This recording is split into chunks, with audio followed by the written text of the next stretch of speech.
Bom dia, eu joguei todos esses jogos aqui do Sonic e vim dar minha review porque simplesmente foi a coisa mais sofrível que eu já passei. Antes de começar eu só queria falar, eu separei isso daqui em 3 eras pra ficar um pouco mais fácil de entender na hora que for gravar os vídeos. Então aqui a gente tem a era clássica, a era Adventures e a era moderna. Nesse vídeo aqui eu vou tratar da era clássica, que é basicamente o que eu menos tenho coisa pra falar. Sem mais delongas, vamos pro vídeo. Sonic 1 foi o primeiro jogo da série, ele foi lançado para Mega Drive e hoje em dia dá pra ver o quanto ele é simples comparado a todos os outros que saíram depois. E o quanto eles também não queriam arriscar nesse jogo. Ele tem um personagem carismático criado exatamente para competir com o bigodudo da outra empresa. Os controles desse jogo são básicos, é basicamente você correr, pular e dar rolada nos inimigos. O problema é que diferente do Mario aqui você não só corre, você é a porra da velocidade. Essa era a diferença para competir com o Mario na época, porque aqui você é um ouriço azul correndo rápido pra caralho, varando as fases, onde você só se fode com isso. É parede de parando toda hora, é espinho aparecendo na parede, é peixe saindo do inferno pra comer seu cu.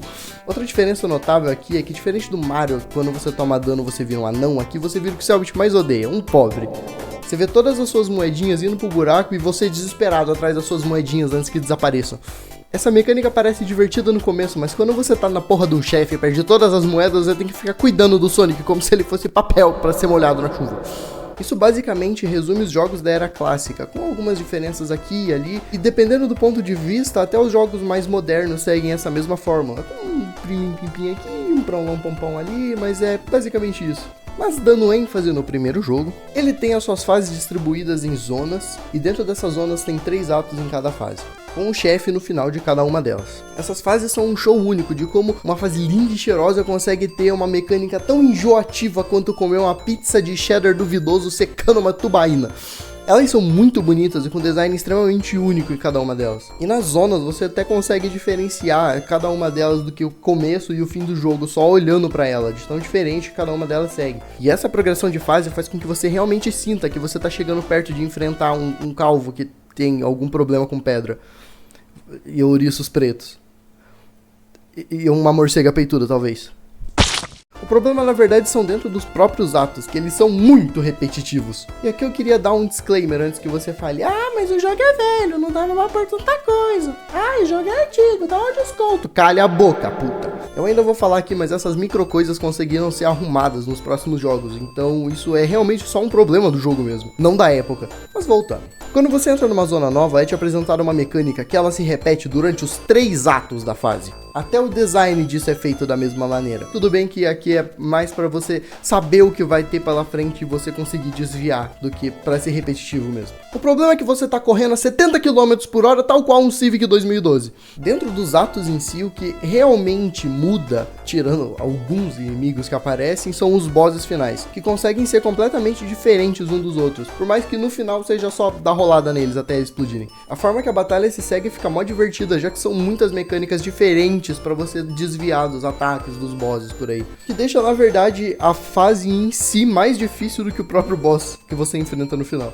E com certeza não dá pra deixar de falar da música, que pra mim foi o ponto alto do jogo.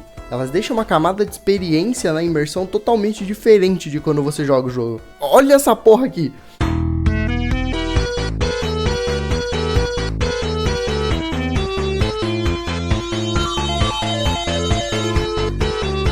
Agora indo pro elefante na sala. Esse jogo é difícil. Não por ter mecânicas complexas ou por ser simplesmente apelão. Essa era a forma da retenção da galera que jogava na época, já que precisava explicar o valor do jogo, e ele é, na verdade, bem curto. E a retenção funcionava, por exemplo, assim: para você ter vidas e power-ups, você precisava explorar a fase. Quando tu vai explorar, você morre porque é um jovem burro. Quando você morre, você volta do começo. Pronto, você criou um looping dos anos 90, senhoras e senhores. Isso torna o jogo ruim? Só fica meio chato quando você só quer jogar alguma coisa pra desligar o cérebro e passar o tempo. Coisa que eu senti jogando isso, por incrível que pareça. E isso daqui também, depois de ter passado por aqui. Então, mesmo que, na minha opinião, seja um jogo um pouco mais datado e mais duro, talvez, ainda é um jogo bem legal pra quem nunca jogou. Só que eu vou colocar ele em maneirinho, já que eu também vou usar ele como parâmetro pros próximos jogos. Seguindo a sequência direta do 1, eu fiquei particularmente muito surpreso com esse jogo aqui. Começando sim, pelo final do jogo tem cutscenes, e isso me deixou extremamente surpreso, porque eu achei que só teria inclusive no Sonic 3. Eu achei isso simplesmente muito da hora. Como eu disse, muitas coisas da série, principalmente aqui da clássica, se resume no Sonic 1, então aqui eu vou pontuar principalmente as diferenças dentro desses dois jogos. Tirando a cutscene, esse jogo é muito bonitinho. Ele sim tem diferenças gráficas em relação ao primeiro jogo, e você consegue ver comparando as duas primeiras fases, que inclusive no Sonic 2 é pra ser meio que uma referência a Green Hills. Esse jogo acaba tendo muito mais detalhes no design do que o anterior. E assim, eu posso estar exagerando aqui, mas esse avião é muito da hora. Sei que parece meio furado de falar isso agora, mas eu gosto de interpretar o contexto da época. Olhando desse jeito, acaba parecendo muito mais foda. Outra mudança bem perceptível é que, né, é a porra de uma raposa amarela te seguindo. Esse gente fina aqui é o Tails. Ele é uma raposinha amarela com duas caudas, que faz com que ele flutue durante as fases.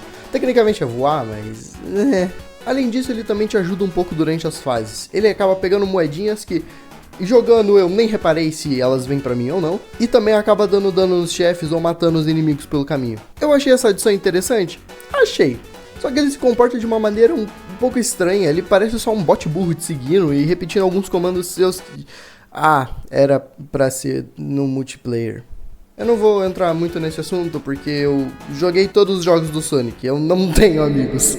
Outra pequena mudança que teve aqui foi na distribuição de fases. Aqui os atos dentro das zonas são menores, só que tem mais zonas a serem exploradas. Isso eu achei extremamente bom, principalmente pelo fato de que acontecem menos repetições durante as fases. Isso deixou com que o jogo ficasse menos repetitivo, já que tinha menos do que repetir dentro dos atos. Então, mesmo que tenha algumas repetições nos atos, não vai ser essa porra. Agora falando dos problemas, tem essa fase aqui e este arrombado.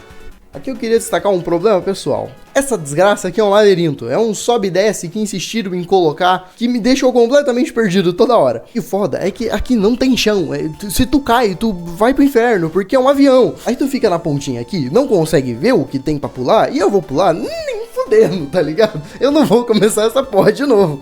Além de que essa câmera é mentirosa, você abaixa 3 centímetros, não consegue ver nada. Porra, é o Sonic Assassin's Creed com o salto da fé. E agora essa merda. Esse senhor, filho de uma bigoduda desgraçada, me fez perder mais a sanidade do que 2 anos trabalhando, atendendo velho pedindo ajuda pra ligar o roteador do celular na Claro. Essa praga desse boss tem o que me fez odiar simplesmente esse sistema de moedinha. Ele tem simplesmente uma pattern desgraçada nos ataques, que eu demorei muito pra perceber que não eram inclusive aleatórios, e me fez perder todas as porra das moedas. E tem uma fase 2! Essa porra consegue ser pior que aquela velha borboleta safada do Sekiro. Isso me fez simplesmente desligar a cabeça pra todos os outros jogos, porque eu achava, porra, sei lá, que eu não tinha capacidade cognitiva de jogar um Sonic. Eu inclusive até fiquei muito triste, pensei, caralho, vão rasgar a minha carteirinha gamer. Foda-se, eu já tava usando save state mesmo. E pra finalizar, por mais que esse jogo tenha uma diferença significativa entre o primeiro, eu não acho que se impacte tanto nele quanto os próximos jogos que vão vir. Então eu acho que eu vou deixar ele no maneirinho, junto com o Sonic 1. Aqui, se você acha que eu exagerei falando da beleza do Sonic 2, você não tem essa desculpa. Esse é o puro suco do Genesis naquela época. Aqui a gente também tem algumas diferenças notáveis. Uma delas, inclusive, dentro das zonas, é que não tem loading para passar dentro dos atos. Eles seguem logo depois que você termina um ato. Além disso, na maioria do final dos atos tem um chefe também, então tem muito mais chefes do que nos jogos anteriores. Consequentemente, tal qual o Sonic 2, aqui os atos não se tornam tão repetitivos nas mecânicas que nem o Sonic 1. E mesmo tendo um chefe no final de cada ato, eles também não se tornam tão repetitivos entre si. Aqui a gente também tem outro personagem, o Knuckles, que eu sempre achei que era um cachorro, mas eu fui pesquisar e eu descobri que ele é uma equidna. E eu achei bem diferente. Inclusive aqui você tem uma gameplay inteira com ele, seguindo alguns passos do Sonic e do Tails. Só que como ele tem mudanças na gameplay, as fases acabam ficando um pouco mais diferentes, inclusive com chefes diferentes entre eles. Aqui com ele você consegue simplesmente planar e descer a muqueta nas paredes, que não é tão legal quanto, sei lá, jogando Sonic Riders. Mas eu gosto de imaginar que ele faz desse jeito. Inclusive, antes que eu esqueça aqui que apareceu o Mecha Sonic. Particularmente fica um pouco mais difícil de falar dos jogos agora chegando mais no fim da era clássica que eu separei, porque todos eles têm basicamente a mesma sequência de gameplay, são bem parecidos uns com os outros. É por isso que eu quero pontuar só as diferenças e talvez alguns outros problemas que venham a ter nos outros jogos, porque no fim das contas são basicamente atualizações do Sonic 1. Mesmo assim, eu achei esse jogo muito mais divertido que o Sonic 2, principalmente porque tem muito mais mecânicas que agregam mais na gameplay e simplesmente é muito divertido jogar com o Knuckles. Aqui não. Dito isso, é um jogo da hora. Mais uma vez aqui a coisa que mais se destaca são as diferenças gráficas. Aqui, na verdade, além disso, essa música sambinha não tem. Outro ponto gigantesco que tem aqui é simplesmente essa mecânica de viagem no tempo, que você encontra umas placas que te levam pro passado, pro presente, pro futuro bom ou pro futuro ruim. Essa mecânica é feita para que você volte no tempo e destrua algumas máquinas no passado que deixam a fase um pouco mais fácil no futuro. Além disso, esse jogo tem muito mais explorações do que os outros jogos, o que eu particularmente acho um pouco chatinho, porque né, eu sou o Sonic, eu quero sair correndo pra frente na velocidade da luz sem enxergar a fase, não ficar explorando lento. Mas aqui até que essa mecânica faz sentido, tendo em vista esse sistema de voltar no passado para quebrar máquinas e melhorar o futuro. Outra coisa importante de mencionar aqui é que o Robotnik não é o único vilão, aqui você também enfrenta o Sonic Mecha. Como disse, eu não queria me estender muito nesses últimos jogos, já que são só melhorias diretas do Sonic 1. E esse em particular eu achei tão divertido quanto o terceiro jogo. Eu vou colocar ele junto com o Sonic 3, mas particularmente eu achei ele muito mais divertido em certas questões. Eu colocaria até em pica, mas eu vou colocar ele aqui, mais na frente. Aqui como menção honrosa, eu queria falar do Sonic 3D Blast, que foi o primeiro jogo 3D do Sonic, e eu não quis colocar nessa lista porque... Também é o Sonic de Game Boy Advance, que eu não sabia muito bem onde colocar nas 3 eras. Mas eu queria falar aqui porque eu achei eles até que bem divertidinhos. Eles são simples, mas até que entregam o que prometem, e as músicas também são bem legais. E na minha cabeça não são tão necessários assim. Antes de finalizar, eu queria só deixar alguns pontos claros dessa review e provavelmente das próximas que vão vir, como na Era de Adventures. Que algumas coisas eu posso acabar deixando de fora porque não fizeram tanta parte da minha gameplay. Por exemplo, aqui o Super Sonic e o Hyper Sonic. Essas vão ser as reviews da minha experiência, e a minha experiência foi uma experiência mediana que a maioria provavelmente teve quando jogou na época. E eu fiquei satisfeito com isso, então eu não vejo problema. Eu vou pontuar, provavelmente, que nem agora eu fiz, né? Só que não vai fazer parte na hora. Então, com isso dito, eu espero vocês na Era de Adventures. Dá um like, obrigado por ficarem até aí e vai, Fael!